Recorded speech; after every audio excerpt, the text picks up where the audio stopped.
Sometimes people would like to stay back in New Zealand and work for a bit before returning home, or maybe some would like to stay forever. The question that comes to mind is, what visa will enable this? Do you qualify? What are the requirements for this visa? Let's find out. Kiadafano, it's your girl, the Sassy Engineer, your favorite Naija Kiwi right here in New Zealand.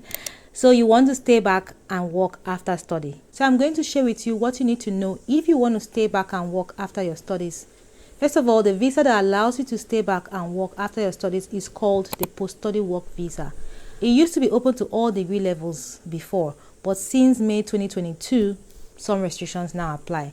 It doesn't mean it's impossible, it just means that you need to take note so you can be very strategic about the qualifications that you study for, because not all of them are eligible anymore. I haven't talked about studying in New Zealand a lot on this YouTube channel, but I have a blog that has everything you need to know about studying in New Zealand. Just follow my website www.thesassengineer.com. You are eligible for a post-study work visa if you studied a degree level 7 or above qualification, or you studied a non-degree level 7 or below qualification, and your qualification is on the qualifications eligible for post-study work visa list. You must also take a job that is related to what you studied if you studied a non-degree level 7 or below qualification. If you applied for a student visa on or before 11th May 2022, you may still be eligible for a post-study work visa, even if your qualification is not eligible. However, you must have an acceptable qualification. What does this mean for you? What is an acceptable qualification? Let's check out the Immigration New Zealand website for the answer. For your qualification to be acceptable, you must have studied in New Zealand,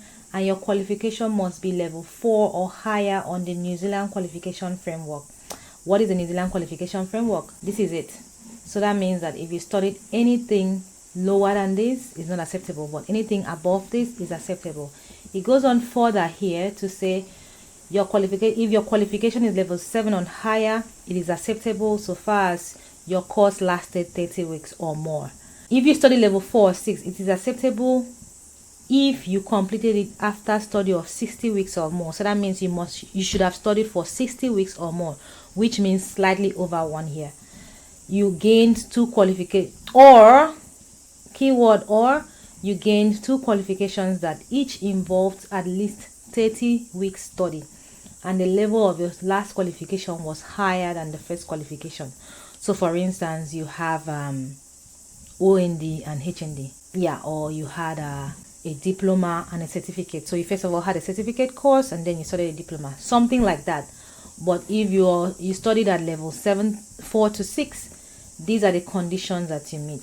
All right, so that is for everything pre-May 2022.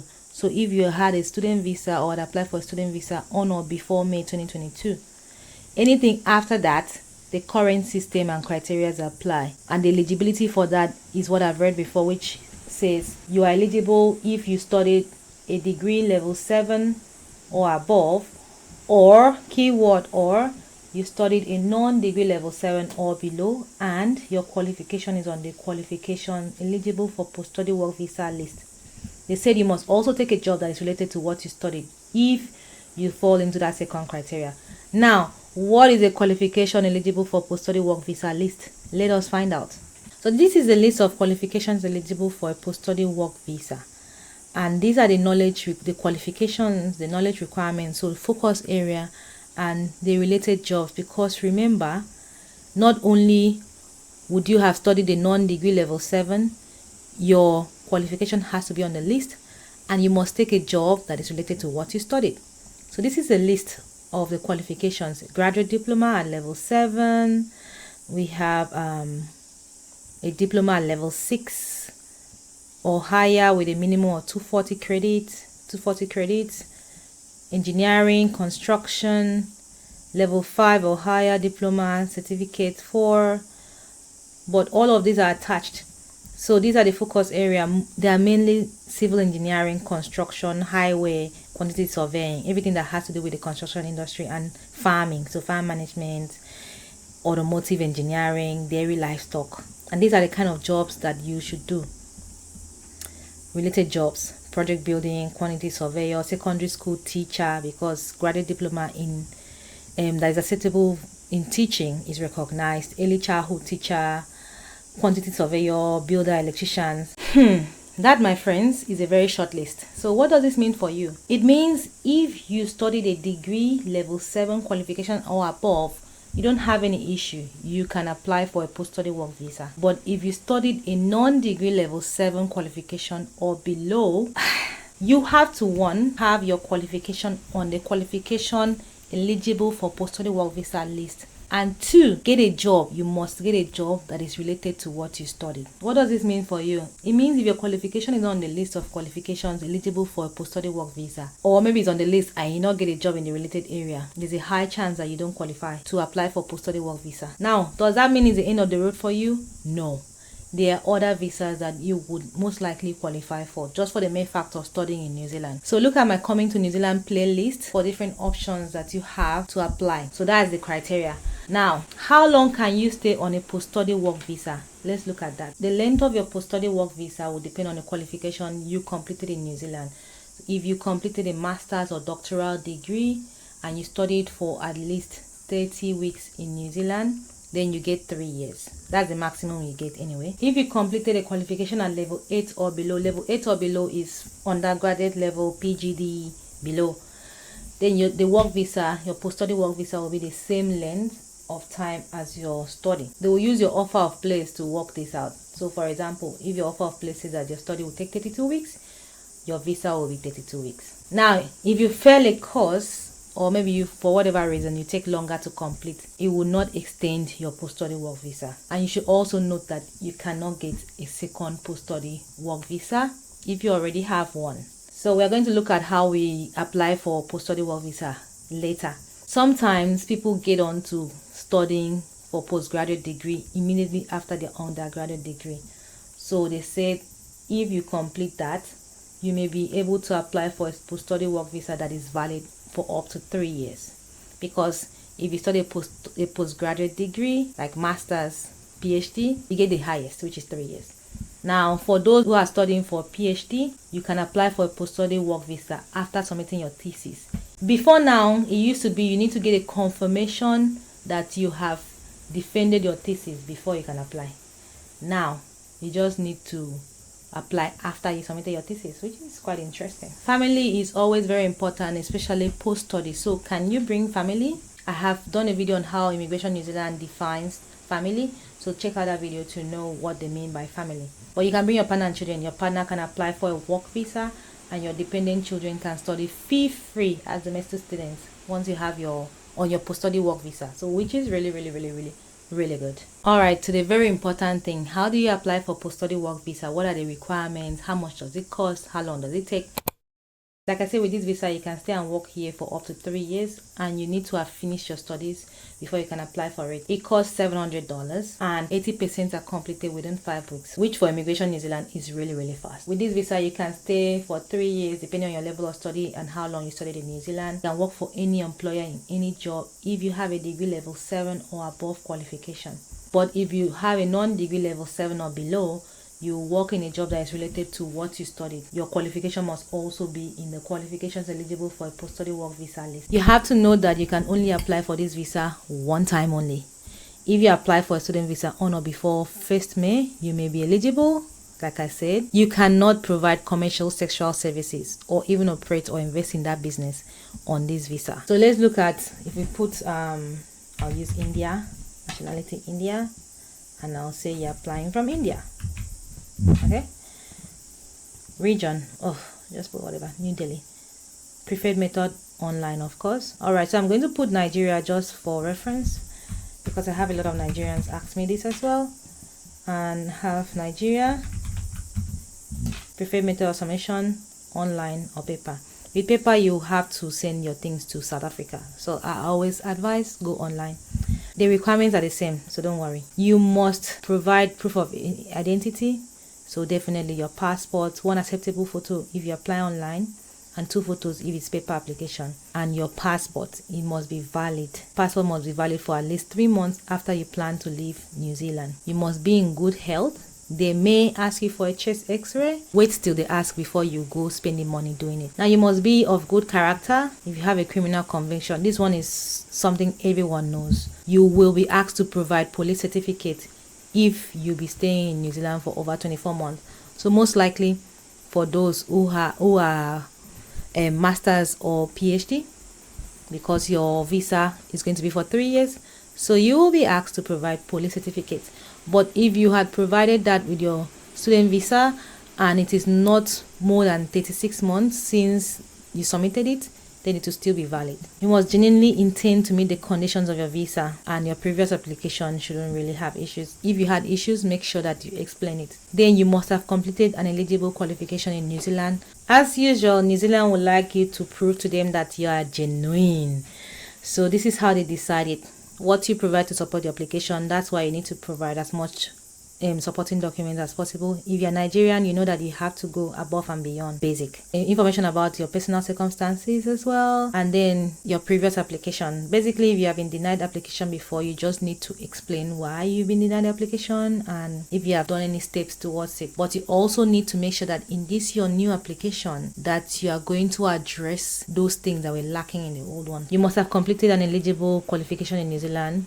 This one, you will need to provide a copy of your qualification and a letter or academic transcript from your tertiary provider confirming you have completed this qualification. And these are the conditions, like I stated before. Again, they have restated it here. You must apply in time. Work visa application. So this is the condition. Once you have finished and you have completed your study, you must apply for a work visa no later than 3 months after your student visa expires, or 6 months if you are granted a visa to complete a doctoral study. So for doctoral students, sometimes your student visa expires before you can defend your PhD. So you always apply for, I won't call it supplementary visa, but it's still a student visa, usually up to 7 months you're given, or depending on the recommendation from your uni. And this would be enough time for you to defend your PhD, so oral interview. This is what they mean, 6 months if you are granted a visa to complete a doctoral study. If you study towards a doctoral degree, you can apply for a post-study visa after submitting your thesis. And now this is actually very important to note, because like I said earlier, prior to now, you needed to have defended your thesis and gotten a confirmation from your university before you can apply for a post-study work visa. But they have changed that to after you have submitted your thesis, because after you submit your thesis, they will give you a mini confirmation that they've collected your thesis and all that. So you can apply for your post-study work visa after that. And it's good because some people wait for like 5 months, 6 months before they get their oral interview. Within that time, what are you going to do with your life? So it's good you can use that to apply for a full-time permanent job. Yes, with a PhD you can work full-time, but your visa says it's expiring between a certain time, so employers don't have that confidence. But with this one now, you can apply for work, and employer will be confident to employ you because they know that you have 3 years. And they said you won't be eligible to apply if you didn't complete the qualification recorded on your student visa. So these are the things you need to take note. And you must have enough money to live on while you are in New Zealand. Well, it has increased. It used to be $4,000, but now they say cost of living. You must provide evidence that you have at least $5,000 when you apply. So that evidence can be bank statements, it can be credit card statements, it can be bank drafts. And this applies to post-study visa application, whether it's going to be approved for 1 year, 2 years, 3 years. So it doesn't matter the year, just have $5,000 in your account. This is the process. Basic Immigration New Zealand visa application process. You successfully complete your qualification, the one that is on your student visa, and when you do that, you have 3 months after your student visa ends. After that, you are not eligible to apply for post-study work visa, and 6 months if you study a doctorate. After that time lapses, you don't miss your opportunity.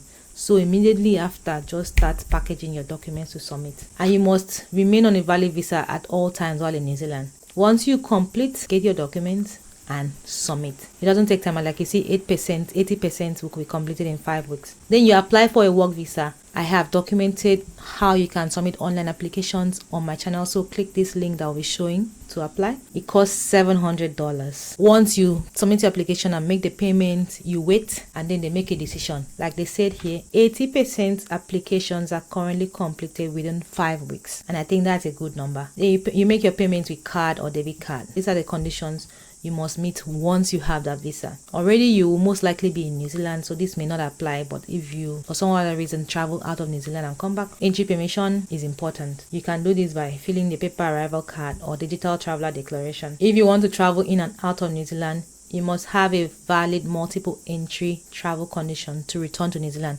So if, let's say, you apply for your visa and you want to travel out of New Zealand, to be able to come back inside New Zealand, you must have a valid multiple entry level travel condition on your visa. If you're applying from inside New Zealand, they will normally give you multiple entry conditions when you grant a visa.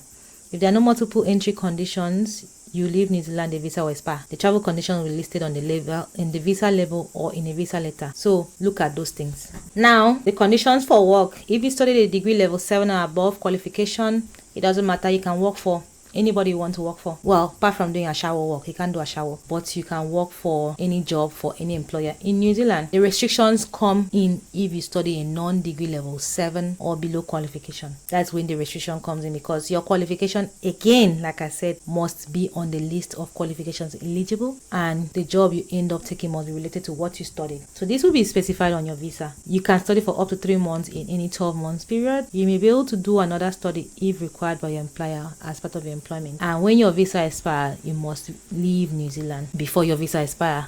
So that's the conditions. Let us look at if you're going to be applying on paper. If you're going to be applying on paper, for those of you who don't have Immigration New Zealand embassies or visa application centers in your country. For Nigeria, you are going to be sending your visa application to Immigration New Zealand in South Africa. These are how much you pay. So I always choose to apply online. Okay, so now what happens after you've applied for your visa, you've gotten it within the 3 years? You don't want to go back. For instance, within that 3 years, if you get a job, you can apply for a residence visa. If you get a job, a skilled migrant category resident visa, or whatever resident visa that is relevant to the job that you get. For instance, straight to residency visa or work to residency visa. But the work to residency visa, you have to be 2 years in New Zealand. So that means you need to work for 2 years in New Zealand before you apply. So 2 years out of the 3 years. Or a straight to residency visa if you are in a tier 1 role on the green list. So there are many options for you while you're on your post-study work visa.